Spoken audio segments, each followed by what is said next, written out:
Alright, what's up everyone, I'm Filoki, and today we're going to be taking a look at a little bit of a recap of the season opener, Week 1, Seattle Seahawks, Indianapolis Colts. Pretty good game for the Seahawks. Let's just, jump right into it. Before we talk about the, game, the score, and all that, I just want to say I was about 2 whole things off from making $3,000 from that game. Jonathan Taylor didn't get a touchdown. Chris Carson didn't get a touchdown. I don't think Gerald Everett got the over for the yards either, but hey, I was close, and maybe that makes it even worse. But let's just get right into the game. So the Seattle Seahawks today had a pretty solid game. I mean, you can't lie. It was a good offensive game, especially in the first half. Offense and defense were looking very good in the first half.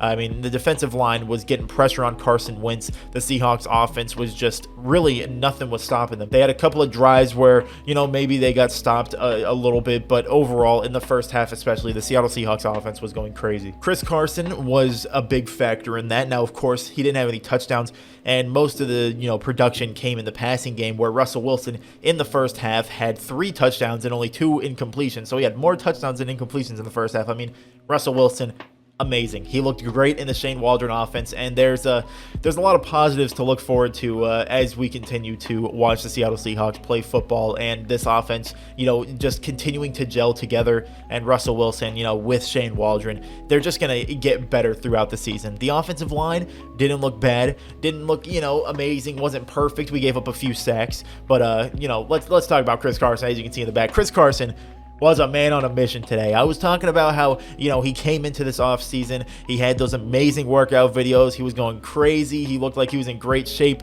And then he just came in today and he decided he wanted to just do whatever he wanted. Tyler Lockett, great catch right there.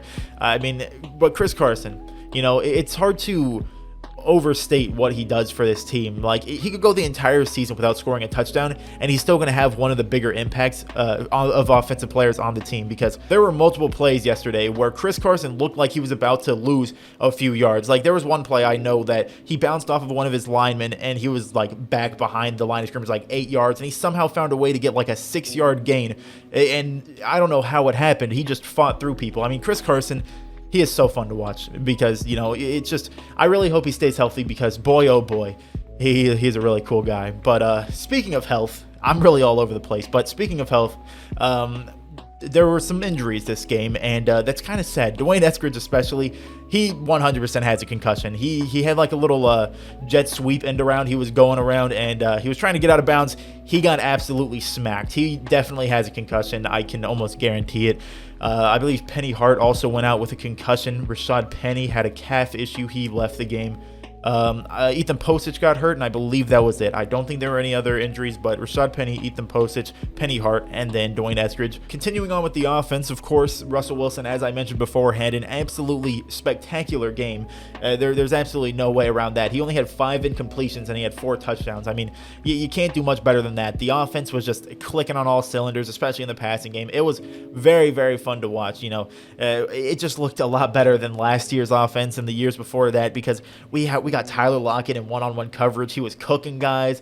We had some really good passing plays, some short plays that ended up going longer, because, I like how we were playing. We were just playing smart. We were playing quick, and it just looked good. It's a lot better than, oh, Russell Wilson, he's got to run away from defenders for 15 minutes to hopefully find someone open deep because the play has broken down. Like, no, these were set plays that were getting big plays deep. Like, it was great to watch, and I really enjoyed watching the offense today. Tyler Lockett, great game, 100 yards, 2 touchdowns. DK Metcalf, 60 yards, a touchdown. Didn't have anything in the first half, so that's 60 yards and a touchdown, 4 catches, all in the second half.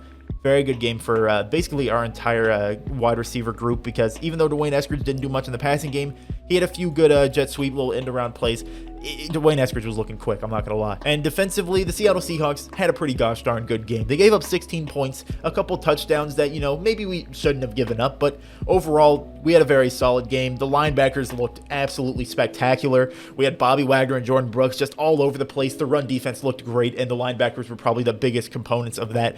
And, we also had Darrell Taylor. He got a sack. He had a couple good rushes. He had some good pressure on Carson Wentz. mean, we were just looking good. The pass rush was looking nice. We had, I believe, Brian Monet. He sacked Carson Wentz when the play didn't even happen. He had an encroachment penalty where he just pushed the center into Carson Wentz, and Carson Wentz, he went down. I mean, hey, if you're going to get an encroachment, you might as well go all the way. Oh my God, look at Will Dissly. I forgot that happened. He stiff-armed the man into the ground, put him in his grave. But continuing on with the defense, Trey Flowers, for him starting this game, he didn't do as bad as I thought he would. He let up a couple passes. I believe there was a catch early on in the game that he gave up, but it was actually an incompletion. They just didn't challenge it, and it ended up being a first down. That led to them getting a field goal, but, other than that, I really didn't see Trey Flowers doing horrible. Trey Flowers, maybe he let up a couple passes, but he did better than I expected. If you see Trey Flowers starting at corner, you'd think the Colts are going to score 50 points, but they didn't. You can't be upset if he does okay. We had Ugo Amadi playing, but for some reason, Marquise Blair, I believe, got a lot more snaps at nickel corner than Ugo Amadi did. I'm not sure, but I just kept on noticing Marquise Blair. I guess because I was looking for him instead of Ugo Amadi, but I noticed Marquise Blair was out there a lot at the nickel spot, so I don't know what's going on there. Maybe they're having an in-season competition, or maybe we're just using both of them, keeping them both fresh. That would be a pretty good idea because both of those players are very good. I like Ugo Amadi and Marquise Blair. Both had some pretty decent games. And then when it came to the safeties, Jamal Adams, pretty decent game. He had some wacky play where he decided he was going to jump over the line, almost broke his neck, but he didn't. He's fine. It was kind of scary watching the replay because his neck, it got folded up. But he would have had a sack if he didn't have an offsides penalty early on in the game. Quandre Diggs had a couple big hits. We just played a very solid overall defensive game. DK Metcalf with a touchdown. What can I say? You can't be mad at this type of game for the Seattle Seahawks. And, we didn't have any interceptions. We did force a fumble. But, yeah, Chris Carson fumbled as well. What else is new? But, the Chris Carson fumble, I don't think it was fault of Chris Carson. You really can't do much when a defender has a perfectly placed fist right into your ball. The ball that you're holding, not the, but it was a great play by the defender. So that was I don't really put that on Chris Carson too much, but overall, this was just a very, very good game for the Seahawks. You cannot be mad at this game whatsoever. The Seattle Seahawks decided they wanted to come in, they wanted to play football, and they wanted to play good football. And now, when it comes to the bets, I lost $5. I almost made it 3,000, but I ended up losing the money. Now that I think about it in hindsight, I should have made a parlay of the picks I was really confident in. I was really confident in Seattle covering the spread over 26 points.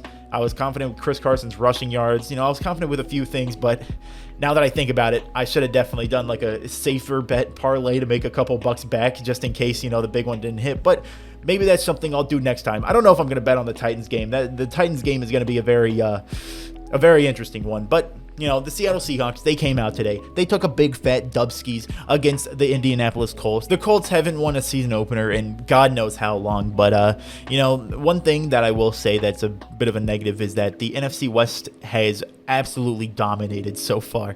They're all 1-0 and they all put up a lot of points. The Seattle Seahawks, they won the game 28-16, and it was probably the worst game out of any NFC West team. So the NFC West, as expected, is looking very tough. The San Francisco 49ers almost completely blew a 20-something point lead to the Lions in the last 2 minutes of the game, but it didn't happen, and every other team in the NFC West did very well. So the NFC West is going to be tough. It's going to be a fun year, and we're just getting started, baby. The Seattle Seahawks take the dub on the road. Season opener, Russell Wilson came out, showed why he is the absolute second coming of Jesus Christ and God combined, and we take the dubskis.